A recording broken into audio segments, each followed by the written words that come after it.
Beach FM Saturday Sports Breakfast.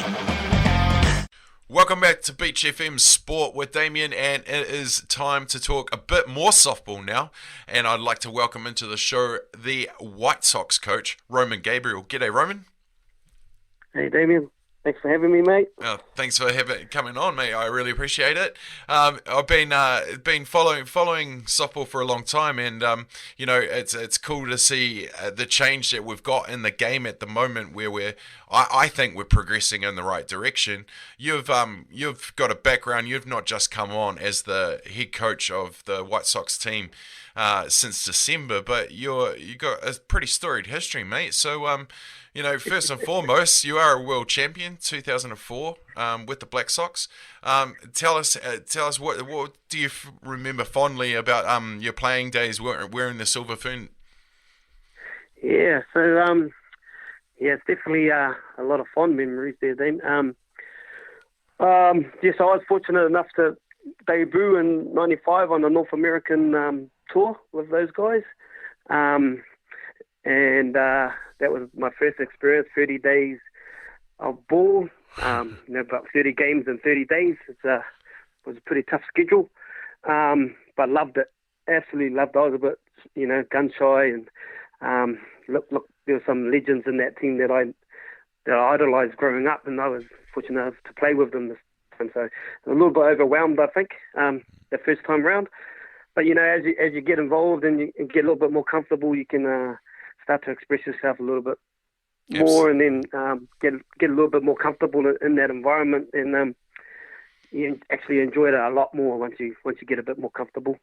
Yeah, absolutely. Yeah, and then 2004, like you mentioned, was dream come true, first World Series for me, and to get to play at home and amongst some guys who were going for a three-peat was pretty amazing, and pretty good couple of days after we're winning it. I bet, mate. I bet. Hey, since the playing days, you've been an active coach. Tell me, before we go into the criteria, was it a pathway you thought you would take when you hung up the glove? Do we ever hang up the glove? Yeah. I'm still trying to play. I'm still trying to take ground balls with my club team. Living a dream, Yeah. Yeah, I think so. My dad was a coach. My mum coached us when we were juniors, but my dad was a senior softball coach. So I kind of knew that I would probably go down that path just from listening to him all the time and learning from him. And just if you can't play it, you're retired a long time, so you're still going to be involved. So I always knew I was going to coach at some point. Yeah, awesome. Sure. Wow, it's definitely a sport. If you love it, if you've got passion for it, it can be involved in your life for your whole life. So awesome. Hey, just straight out of that you were in the mix with the White Sox pretty early on, 2006, 2010.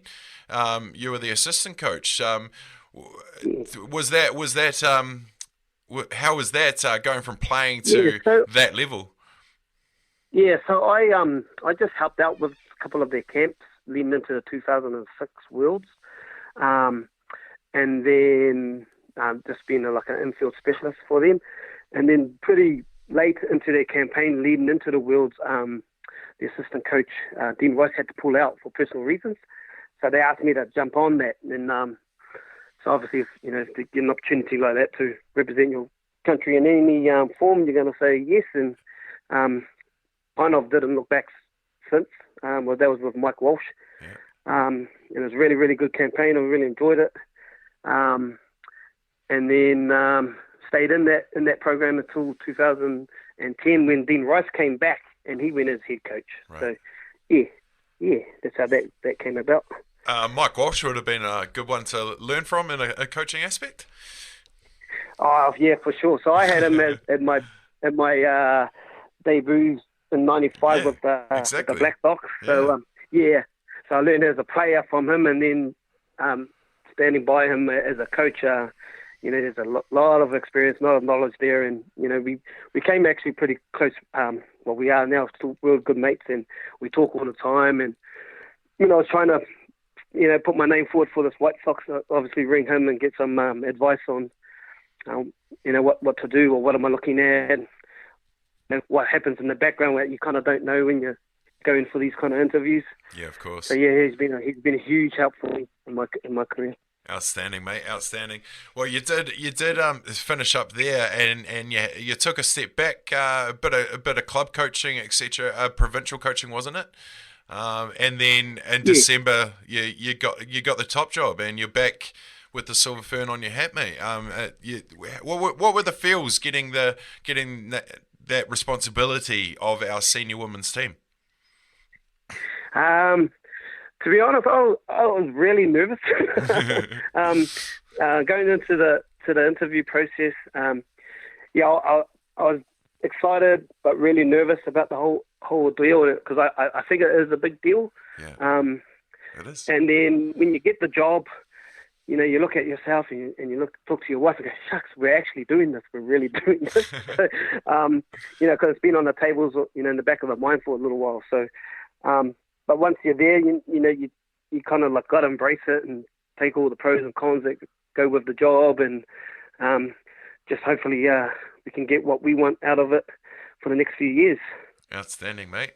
Well, your first squad was named, a squad of 40 was named, what was it, last month or a couple of weeks ago? Yep. Yeah. So with everything that's going on at the moment, mate, how has been not only, starting out your new coaching tenure, and happier days were only a month ago or a couple of months ago when we were out there playing ball. How is this transition? How have you stayed engaged with your elite athletes over this time? Yeah, so it's been a little tough, because we planned to have our first camp in May. So that just under a couple of weeks away. But we had to postpone that, obviously, and so in between times we're kind of just trying to schedule. We're doing a lot of emails with each other. I'm trying to give them as much information or probably a little bit of background about who I am. Some of them I haven't actually met personally, So yeah. we've just seen them on centre field watching their games. So, exactly. yeah. So So it's I think it's really important that we get to know our players. So I'm trying to let them know through emails what we're about, where we're heading, what's our goal, giving them all the information we can, and then hopefully in the near future we can actually get together at a camp and get stuck in. Yeah, I mean, I can't imagine having a team that you're coaching for a handful of months and you haven't even met with each other face to face. Crazy times. Hey, mate, what in your opinion, what's the state of our women's game in the country? Yeah, so it's okay. If I'm honest, it's okay. We've got a lot of work to get up, with the four maybe in the world. But if we can group up all the associations, jump on the same page, all the players jump on the same page to try and help each other, all of us get better. Hopefully in 4 or 5 years' time that we're up in the top four. So that's the plan. I think right now, our no disrespect to our pitchers, but we need to get a lot better to be able to foot it with these hitters, international hitters. And then if they get better, then our hitters will get better. So it's kind of a vicious cycle there. Oh, absolutely. Now, I take for instance the American model and their women's league. How would we even get our pitchers to that level? Is it a quantity thing? Do we need more of them? As in, we need 100 more girls so we can find 5 more pitchers, or what? Do we need better structure, better training camps? Yeah, so probably a little bit of both there, Damian. So I think we've obviously identified a few talented players we've got now, and we've really got to work hard with them, recognise their strengths and weaknesses, but then really work hard on what kind of pitcher we want them to be. And then obviously tap into some resources. We've got some really good pitching coaches around the country, so and ex-players and stuff that we need to tap into and ask for help. And then, but so that's that one path. The other path is identify some young ones and just say, you're the one. You might not be a pitcher now, but you're 6 foot. You're an athlete.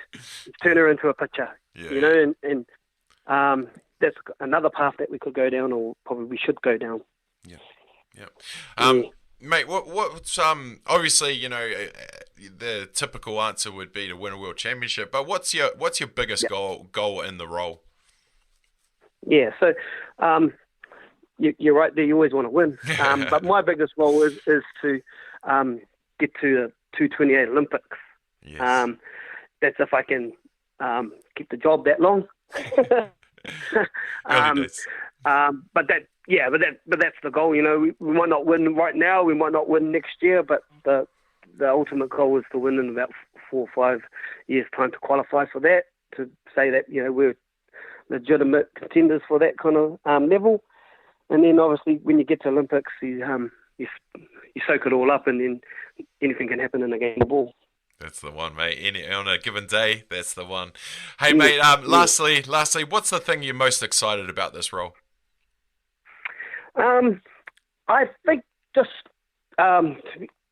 getting to know our athletes and maybe pushing them to limits that they've never gone to before. Yes.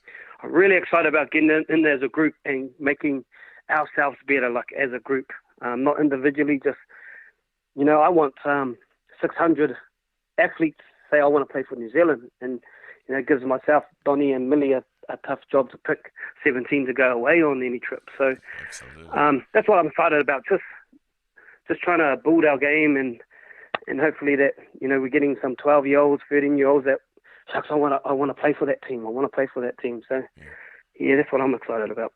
Absolutely, mate. Well, we thank you for including Kitty Winiata-Nuka in the 40 training squad, old Taki girl from our region, who's doing us proud with Saints at the moment. So, mate, go. All right.